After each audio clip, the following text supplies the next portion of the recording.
Welcome back to the Waves Business Coaching Podcast. I'm your host, Jacob Karnes, and this week on the podcast, I interview Cassie Shea. Cassie is a coach who's worked with women tech leaders in big companies such as Google and Apple, and now she works with entrepreneurs and founders to help them 3x their revenue without losing control of their nervous system. We have a great conversation about identity transformation and what that can do for you and your business if you really look at who you need to become instead of what you need to do to accomplish your biggest goals. It's an awesome interview. Can't wait for you to hear it. Before we dive in, I did want to mention my book, Master Your First Job. This book is the book that every young employee needs and every employer wishes they had. It is the remarkable path from first day to first promotion. And if you are or know someone who is in that 16 to 24-year-old range working in one of those first jobs after college or high school, I wrote this book for them. If you'd like a free copy, you can go to masteryourfirstjob.com/free. I'll give you a free e-copy of the book. And if you're like me and you like to underline and highlight things in the book and you want a hard copy, there's a link there as well. So you can go to masteryourfirstjob.com/free to get a free copy of Master Your First Job. Let's dive into my conversation with Cassie Shea. Cassie, thank you so much for being on the Waves Business Coaching Podcast. Wonderful to interview you on the podcast. We've known each other for a little while and excited to dive in more about you, your story, your business, what you do, and how you serve small business owners. I'd love for you to start by sharing a little bit about you and your story. Yeah, absolutely. I'm so glad to be here, Jacob. So it's interesting. I have been reflecting. It was 5.5 years ago that I took the leap and started my own business. And as somebody who had a career in the W-2 world and startups, I was in charge of business process and HR, and I had a plan for everything. It's funny when I think back, I didn't really have a plan for starting this business, but I had this heart, almost like more than a wish, it was like a pull. Like I want to do something that's deeply meaningful to me, that uses my gifts to make the world a better place, that stretches my creativity in ways that I can't yet discern or decide. And so Yeah. it's been such an interesting ride over the last 5.5 years. And my specialty has been working with, um, first I started with corporate leaders. I coached females specifically at Amazon, Google, IBM, Slack, all the big tech companies, Apple, Yeah. all the big tech companies. And it felt so close to what I had been doing in my Right. own career. Lots of Right. conversations about how do you navigate change, um, executive presence, communication. And Yeah. as my discernment continued to grow on, well, what are my gifts? What do I want to bring to the world? I realized that Yeah. I wanted to be more creative. I wanted to have more fluidity in my creativity. And so I pivoted a few years ago to serve entrepreneurs, businesses, all different stages. I worked with people pre-revenue up to $90 million annual recurring revenue, headed toward a IPO. And the heart and soul of what I do is identity transformation. So I have a framework that I'm actually in active development on. So I could do another episode on that eventually. But Yeah. at the core of it, what I realized for me is I've gone on different identity journeys. First, I had the identity of being a W-2 leader as an executive in a startup. And at the time of my last W-2, we took the company from 30 to 40 million in 1 year. So my identity story at the time is my worth is tied to hyper growth, to building teams, to it was before the pandemic, we actually created a global team. So enjoying that process of connecting people, process, and product. Right. And the next identity shift was to become a coach. And I coach women in tech, women in roles of high responsibility, high impact. And the next identity leap was, gosh, I really want to serve entrepreneurs. Like I want to get closer to the heart of the creative process because that lights me up. I love problems that we don't yet know the answers to, Yeah. challenges we don't yet know how to solve. And so I realized that identity work for me has been the catalyst for all of the interesting and fun leaps my career has taken.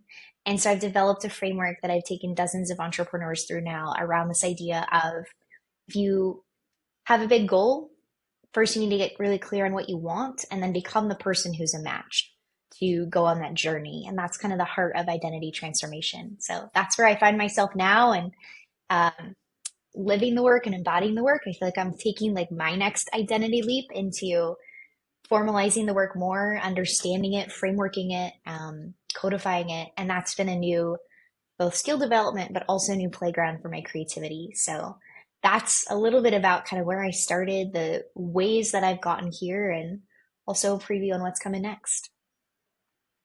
I love it. Before we dive in further, because I want to start with identity, which you talked about. I read a book called Master Your First Job, and I love asking my guests, what was your first job? Ah, I think I have two answers. I have my first Okay. legal job, which was Starbucks. So my first W-2 Okay. job was Starbucks. I was 17. I convinced the hiring manager to hire me over the summer. I was going to college, and it was my dream to work at Starbucks.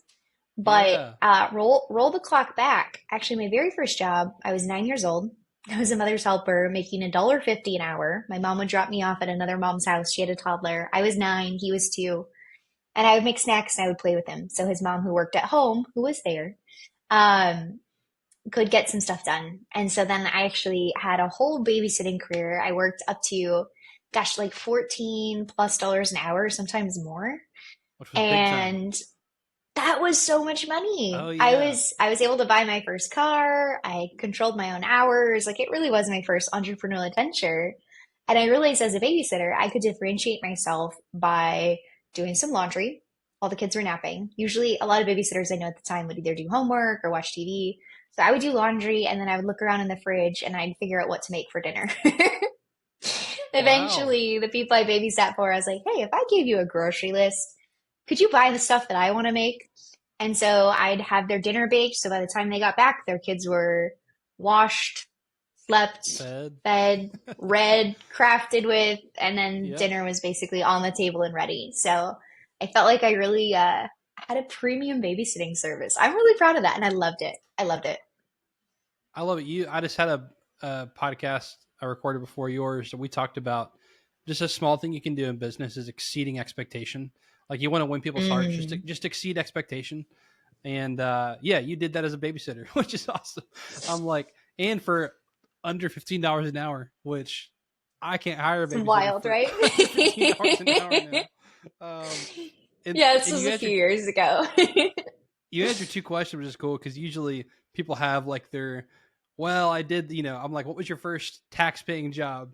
And then, because people always have interesting stories of 9 years old getting paid, like I mowed Hmm. grass for my friend on like a landscaping, my friend's dad on like a landscaping business. And I remember making like $30 one time for like, like 5 hours of work where I helped like pull That's the weeds or best. ran a lawnmower. And I think I was in middle school. Goodness, I was young. But that's fun, I'm like it's Yeah. fun when you're that age, and $30 is might as well be $1 million to a sixth grader. Starbucks is 17. How long did you work at Starbucks? Literally did one summer. I One loved summer. it. That was it. One summer, so 3 months. And one of the conditions of me getting hired, the manager was so kind. I still remember his name, Lynn Smith. He was so kind. He's like, "Look, we just don't do this." My two dream jobs at the time, at 17, my two dream jobs were Starbucks or Trader Joe's. And Trader Joe's said, "Absolutely not. We're not hiring you seasonally." Yeah. Um, and Starbucks took a chance. And so his requirement was that I needed to get through training as fast as possible. Mm. Typically, people took about, I don't know, anywhere from 6 to 8 weeks to complete what was called your coffee Wow. passport. So you try every single coffee, you write specific notes, almost like a wine tasting. You write your notes down. Wow. What did you taste? How would you describe it to a client? And I finished my coffee passport in 3 weeks. So I was highly caffeinated, highly Wow. motivated, and it was my first experience working with a team, going through a training program, working with a team, learning a process, and it was such a fun summer. I remember after work we'd get together, and I live by the beach. We'd have beach bonfires, and even when you weren't working, people were in the store to come visit. All the staff Yep. and the team Yep. members were in the store to come visit. So it was honestly an ideal first job experience. Lots of learning and lots of fun, which made it a great memory. Yeah. Chapter 10 of my book is just have fun.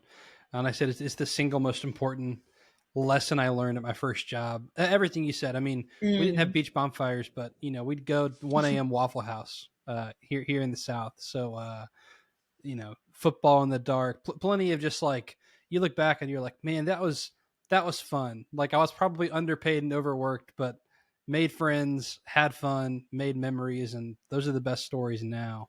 And I think it's so important for young people. And if you're a business that are listening, like providing those opportunities, encouraging that, because people look back on that and remember. He said Lance was his name, manager. Lynn Lynn, Smith. Lynn, Lynn, Lynn, Lynn. Shout out to Lynn. People remember who they worked for, and they'll remember the memories they made. And you got both of those at Starbucks, so that's awesome. One summer, that's amazing. Yeah. So I want to dive back into identity transformation and something you talk a lot about. And honestly, when I first heard some of your stuff, just being completely vulnerable here, I worked in a corporate setting, and I'm just so like uh, aware of buzzwordy stuff, or like, is that fake? Is that like, what does that mean? Is this actually helpful? Just because you worked in the corporate setting, there's a lot of Yeah. bad teamwork stuff or team building stuff out there. And I've worked with you close enough to know that what you do is very real and very cool. And so you've said identity is one of the most powerful and underutilized growth strategies. Can you break down what that means for business leaders? Yeah, great question. So I agree. I always have a little like suspicion hat on Uh till huh. further Suspicion. There you go. inquiry. So in terms of identity work, I would say it's born out of some of my learnings from Dan Sullivan and Dr. Ben Hardy. Read all of their Yeah. books. And 10x is easier than 2x talks a lot about the science, the behavioral science of setting unreasonable goals.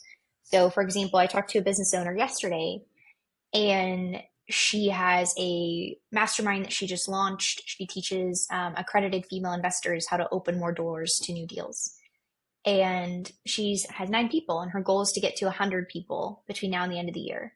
And during the course of us talking, she's like, well, what would shift if I set my goal to 10,000 people by the end of the year? And the truth is, as business owners, we set these really large goals, and our nervous system sort of shrinks when we hear that. Like, ooh, right now I'm at 9 people. I want to get to 100. That seems somewhat in the realm of possibility. But if I said I'm, at 9 people, now I want to get to 10,000 by the end of the year, or even 1,000, what would have to shift? And a lot of us go to a tactical place. Well, I might need to acquire more customers. What's the cost of customer acquisition? What does my marketing Right. look like? How do I sell these people? Those are all really valid questions. Yeah. But the biggest shift in terms of my work, what I've seen create exponential results, where I work with a client who is in a sales drought and then 2 months later books $2 million of revenue. Like, what makes that kind of transition possible is identity work. Okay. So if I take that client as an example, he came to me last year and he was in a sales drought. We've all been there. Yep. Gosh, I'm working hard. Nobody's buying the thing. No one's walking in the door. And so we broke down from a couple different angles. Why do we think that's happening?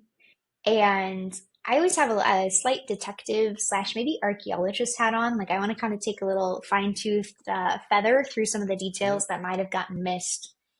And one of the identities that client was holding at the time was operator. He didn't feel that the operations of the company were strong. And so he was in the day to day, he was working directly with clients, That's good. he was on the front lines doing the work, which we've all found ourselves as a small business owner. So we redid an identity story around him being the chief evangelist and the chief hospitality officer of the company. Like, his gift is people and going out and meeting people and creating connections and building relationships that yield to business. And so we started reorienting his compass as an identity story to say, hey, if you view yourself as the operator, identity drives 2 things. It drives our opportunities, how we see opportunities in our field of vision, and it drives our decisions, what we actually do in the business on the day to day.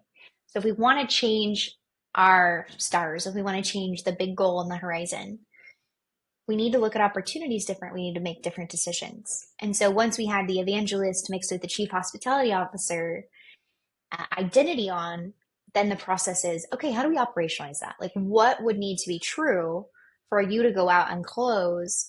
I don't even think we set a goal of 2 million. You know what it was? It was 1 million. we set a goal of 1 million. What would it take to close $1 million? I think this was a meeting in September. $1 million in business between now and the end of the year.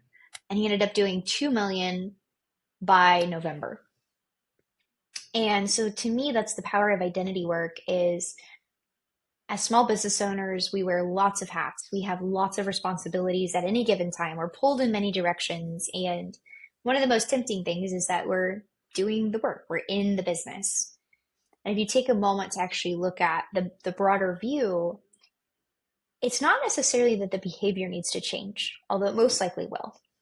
It's that your field of vision, based on your identity story, is telling you what opportunities you can even go after right now. And it's dictating the type of decisions you make. Maybe the decisions you're making in your business right now are tactical, practical, day-to-day, delivery-based, fulfillment-based decisions. But if we can make a couple high impact, high velocity, like momentum driven decisions, it's not necessarily about quality at that stage, but it is about steering the ship, right? The just couple millimeter shift into possibility. So that's how I would explain identity work in a nutshell, and why I believe it's the system that underpins how we make decisions in the world, how we see opportunities, and ultimately our vision of ourselves dictates what size goal we can really go after. That's killer. You said a lot there. I kind of want to unpack something. I feel like I've kind of summed it up in my mind is like the identity transformation is, instead of thinking, what do I need to do to accomplish its goal? Who do I need to become to accomplish this goal? Of that one layer deeper of, like you said, like those operational questions are good questions. But if you yourself are not who you need to be to accomplish it, you can change all the ops you want. It's never going to happen.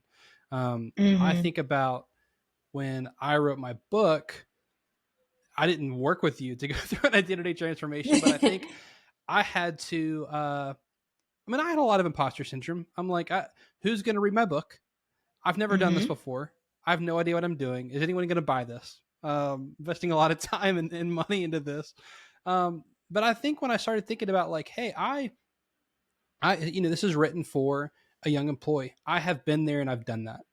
Like, I'm an expert. I help people with this stuff. Like, I can write to these people. I think I had to undergo an identity transformation of, no, I am the right person to write this book to this audience because I believe in it. I've seen it help. These are the lessons that when I Mm-hmm. sit down with young leaders, it's when I'm already talking about and teaching. So I felt like to accomplish my biggest goal the last couple of years, which is writing a book and becoming an author, like I had myself to undergo an identity transformation, and I didn't know you very well then, and we didn't work together. But looking back on it, I do think that's what had to change was an identity transformation for me. Does that sound like that's what happened? Like based on how you've worked with other people? Yeah, absolutely. And there's a couple of things that I think are really important about kind of how you describe your own experience is the imposter syndrome. You put that in conversation with this idea that, hey, I've actually lived this experience. Yeah, And I think our most potent shares to the world, if we think about how, AI, one of the gifts of AI, I think, is that it's driving us to be more human, more connected, more conversational, that's a good way to more put it. authentic, more relational. And one of the hallmarks, I believe, of being in your personal power is sharing from your lived experience. I know I caught myself a few times in my business where I'd sort of teach things speculatively. I'm like, gosh, I hope that lands, or this is a good idea. Yeah, But when I live my experience and I teach my experience, I teach from there, I serve from that place, it's undeniable to me that I know I have something to share. And second, it helps with this the inevitable rejection that your lived experience is not going to land and help and serve every single person. You and I could have written the same book about our first job experiences, and they both could be successful because they're our unique voice, our unique imprint, our unique lived experience. And so with the identity transformation, I think what you did is you took imposter syndrome and you leaned into lived experience. And mm, then you also have two identity transformations. I'm not sure if you heard in there. One was you wrote the book, and two was that you became an author. Those are actually yeah, two different visions of yourself. You could okay, stay a writer, and maybe that's it takes the form of, hey, I have a Substack, or I write every day on LinkedIn. yeah, But then you took it one step further and you became an author, which actually then changes your perspective on, well, if I'm an author and I have this authority calling card in the form of this business, what doors might that open? And I know you've been able to expand your business through trainings, through um, having a different way of even approaching business development because your book has become your business card, which is really Yeah. an ability to share your story with somebody and have a handshake and create a real relationship. So I think what's interesting in what you said is you became a writer and then you became an author. And those are Yeah. actually two different things because they present two That's different good. opportunities for how you have shown up for your business, how you've shown up to serve others, and the ability for you to make invites. I think to me, like I like to think about invites versus sales. Like, how do I make invites? Like, I just want to make more invites. And a book is Right. it's a great invitation. It's a great invitation. People throw away business cards. I don't think anyone's thrown away my book yet. I don't know for sure, but I feel like I don't throw away any books. It'll at least go on the shelf. I couldn't. I couldn't do it. I, plus, a nice. I have a few bookshelves in here, but I'm like, it looks nice. The colorful books and the different ones looks nice on the shelf. Absolutely. So, yeah, I like that. And I think it even took a little bit for me for an identity transformation standpoint to like say I'm an author. I think other people Mm. introduce me as that first. Like, oh, he's an author, and I'm almost like embarrassed of like, yeah, like I did write a book, and oh, is it like on Amazon? I'm like, yeah, like it's on Amazon, like it's real, and it's like oh, I actually have a copy in my bag. Like, do you want one? And people are blown away. And I don't say this to brag on myself, but I say it as like a even still, I've had to undergo an identity transformation of being confident enough to be like, oh, like Mm. I'm a business coach and an author, and because it is something I'm proud of, and I want to be proud of it, and I want to give people a book. You know what I mean? Like Yeah. I met a girl the other day in the drive-through. My I was at a Chick-fil-A surprise, and my food What was was your taken. order? Yeah, I mean, literally, I went and got a chicken sandwich. I had a quick little lunch break. I didn't bring a Love it. lunch, and I was like, I just want to go get a chicken sandwich, and I don't know why it took forever, but it did. And the girl was like, I guess it was her summer job or something. She was being super nice, having a conversation with me at the window and doing her job, doing what she should, not just ignoring me. And I was like, oh, like, is it your first job? And she said, yes. And I just pulled a book out of my bag and like, here with this book, hope there's one or two things in there that would help. And she was like, oh my gosh, did you write? I'm like, yes, I wrote this. Can I please have my food? Anyway, but yeah, so I feel like even now I've had to undergo like an identity transformation of being able to be confident enough to say that I'm an author, which is interesting. Mm. Um, Another thing you talk about is alignment, and you and I are the same here in that it starts with a person. And I don't do quite the identity work you do, but I always start with like, I have to understand this business owner before I work with them. I have to understand Mm. how they work, how their mind's wired, what's most important to them, and then let's build a system to match that. And you do a lot of work with alignment and building systems that match your nervous system, which is really interesting. And I think it's a powerful concept. What does that mean? And what does it mean to lead from your design rather than your conditioning? Oh gosh. That feels like a book. It's deep. How do I answer that? That's such Hey, a good, oh, it's such a good question. I'm going to be thinking about that for like 2 weeks. Then I'm going to send you a note, be like, Jacob, I had there more you thoughts go. on this. And then go ahead and write the book. Um, I think this is such a gift. I think it comes down to knowing what you want. And it's often the hardest question. I was just talking to another entrepreneur. They run a $10 million digital agency. And he's like, gosh, if my clients, when they come to me for marketing, could really tell me what they want, not what they think they want, not what they feel like they should want, not what they're copying and pasting from this other person. I don't know if you know the term mimetic desire. It's Don't. kind of Please this educate me. idea of collective wants. So typically, I remember, maybe I'm dating myself a little bit. When I first got into the workforce, which was like 15 years ago, the number one objective for everybody at that time was I got to get a six-figure job. Mm-hmm. Didn't really matter if you were happy, didn't matter if you were making an impact. Like there was no conditions to this six-figure job. How many hours do you travel? It was just like get a six-figure Six job. figures. Yep. It just I think that's a little bit of an explanation of mimetic desire. It's like this thing in the collective that everyone wants, and you feel a sense of entryship, like when you cross that threshold. Then when you become an entrepreneur, nobody told me this, but you become an entrepreneur, six figures, I want a seven-figure business. Like That's Nothing right. matters until I hit $1 million. That's right. That's right. Why? Like, is $1 million actually what you need? Like, so many thoughts on that. So this idea of mimetic desire is this collective sort of herd mentality around what we want because we think it will make us a part of the club, or we think it will make us successful, or we think Yeah. it'll make us have that, like badge, Girl Scouts, Boy Scouts badge, like a patch, like I did it. Hmm. Um, and so I think to your question about how do you unfold alignment in your business where it's you're living from your design versus your conditioning. I think the hardest thing for me, and this is something that I work on a lot with my clients, where I start with identity design, the very first question is, what do you want? We don't And that's a tough stop. question if you haven't thought about it. It's actually one of the hardest questions. So a couple things that could be blocking you from knowing what you want is one, mimetic desire. Like, do you just want the next thing? Every time somebody says I want to make $1 million in my business, I'm like, I don't think you do. Let's actually do the math and figure out your dream life. How much do you need? Maybe you need 60K a month. Well, that's surprise, surprise, not $1 million. $1 million run rate is 83,000 a year. So maybe you would actually be happier at 60K a month. Wild idea.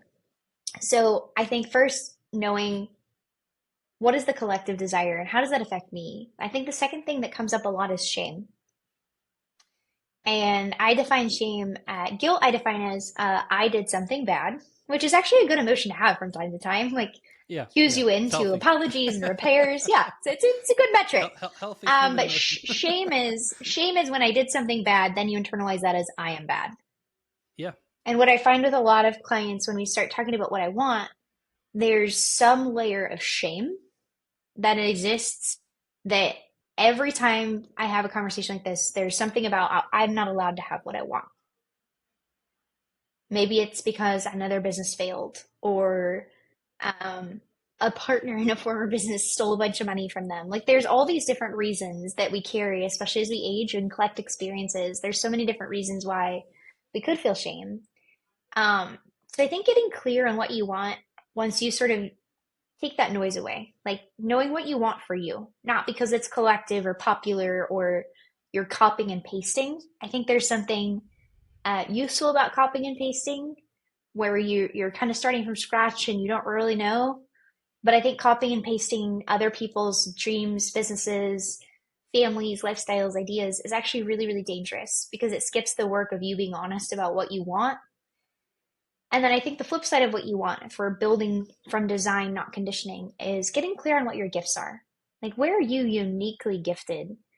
And so I'm always building identity stories and frankly, revenue strategies because I can't help it. I'm like, I want really good people to make a lot of money. It's like doing what they love in the world, using their gifts. And I think a lot of us come into life feeling somewhat bad about our gifts. Like, we don't want to shine too bright. Gay Hendricks talks about the upper limit problem. You feel maybe a sense of abandonment or a loss. Like, if I shine really bright, I might not fit in with my old crew anymore. There's a few different upper limit problems, but those two stand out. And um, the truth is, I think our gifts are given to us so we can give them to the world. And when you're in touch with your giftedness, I think that's a beautiful way. You could be honest about your design without external influence and or shame, internal influence in the negative way. You can be clear about what you want without those two influences. And if you could be honest about what gifts you want to give to the world. Like, I think one of the gifts you've given, Jacob, is the gift of your lived experience around your first job. And I think that's part of what makes it so fun when you give away a book is you're not just giving away a book. It's like you're giving away a piece of your story. You're giving away a gift Yeah. to help other people enjoy, deepen their connection to the work and find their purpose. And so I think that's, to me, the beauty of living from your design when you get clear on those two things. And then I think the anti-conditioning part is the commitment to be honest about what you want. I think desire is kind of a compass. And then be willing to say, I'm ready to use my gifts to be of service. And then that creates value and circulation. And when those two things turn on, that's a really powerful place to be in a business. And the last thing I'll say about it is it's somewhat of a spiral. Once you became an author, I'm sure there was like kind of the next identity that also started to emerge. Oh, now there's new possibilities. Maybe that's speaking, maybe that's training, maybe that's Yep. exchanging these ideas in new formats. And so I think what makes this work alive and fun and keeps me in the game is it is dynamic, and I almost think about it like a spiral. So once you shed an old identity no longer serving you and you take on a new identity, that new identity is also going to change your view of opportunities and decisions, which is then going to give you a new perspective. And so I think that's the most alive way to create and keep a business innovative, from the core of you. And to your point, I've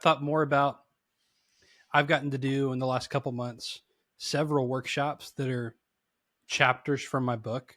And now Mm, I've thought about how can I do more of this and not how can I sell more mm, books? Because I'm like, now it's content I've made and written and I've seen it have an impact and I'd love to teach more people this specific content in audiences that aren't just the 16-year-old, which is really cool.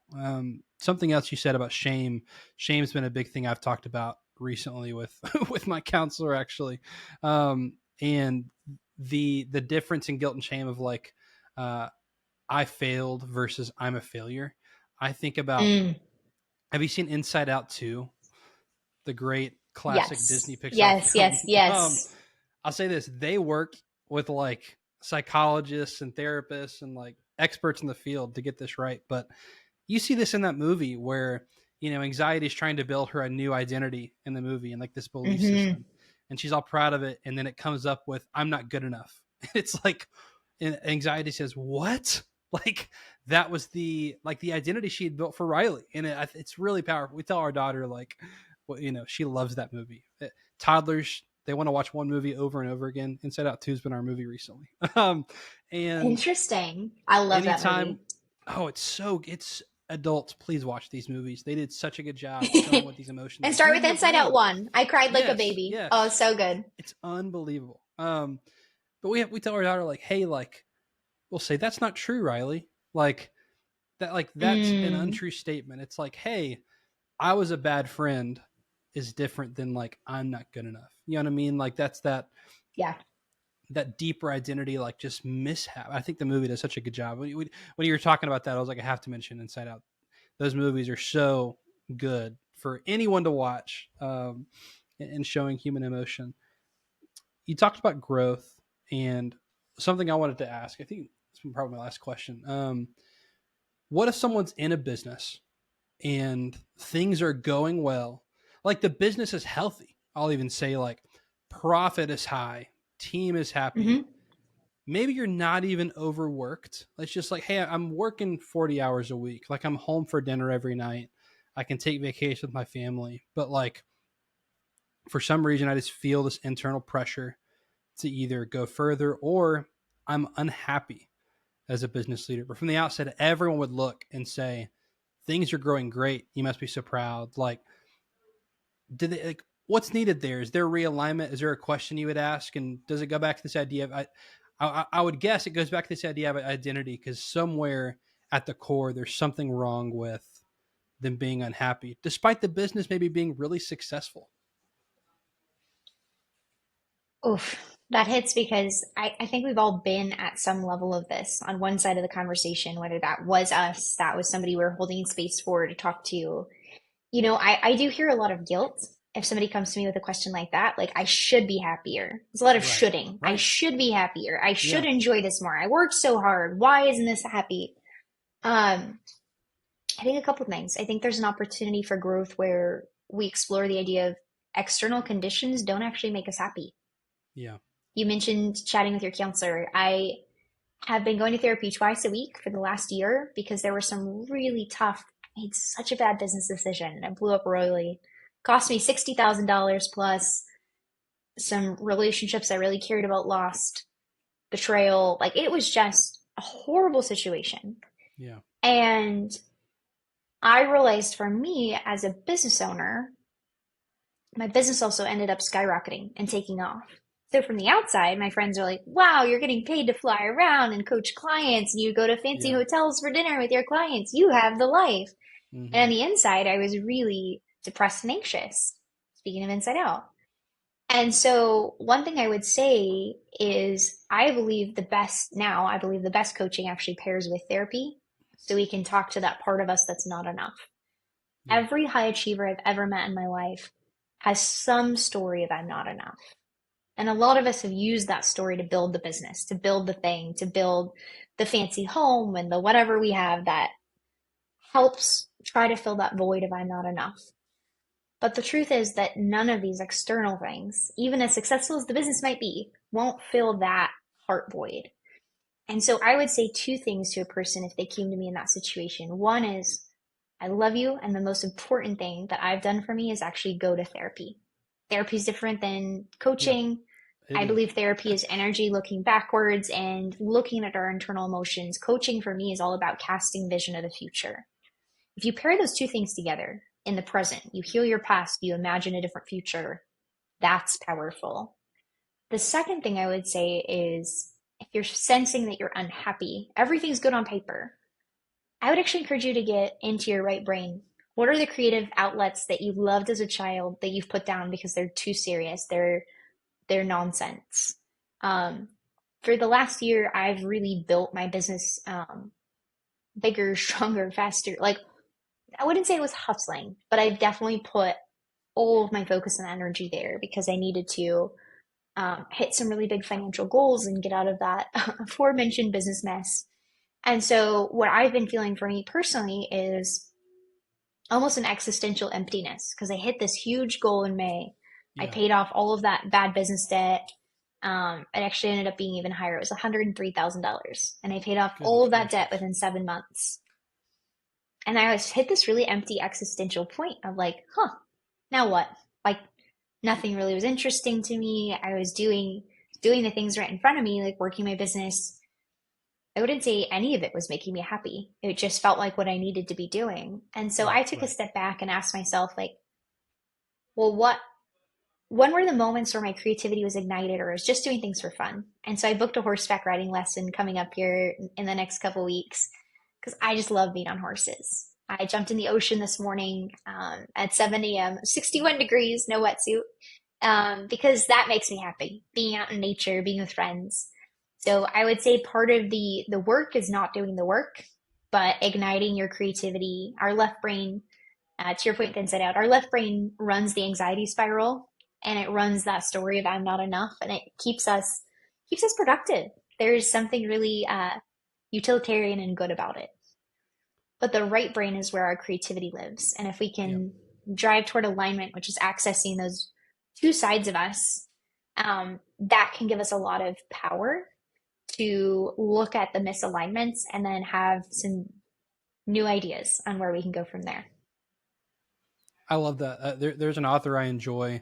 He's a Christian-based author, but John Eldridge. Have you heard of him already? Any of his Hmm. stuff? Yeah, wild at heart. He's Yeah. great. Yep, Wild at Heart, Waking the Dead.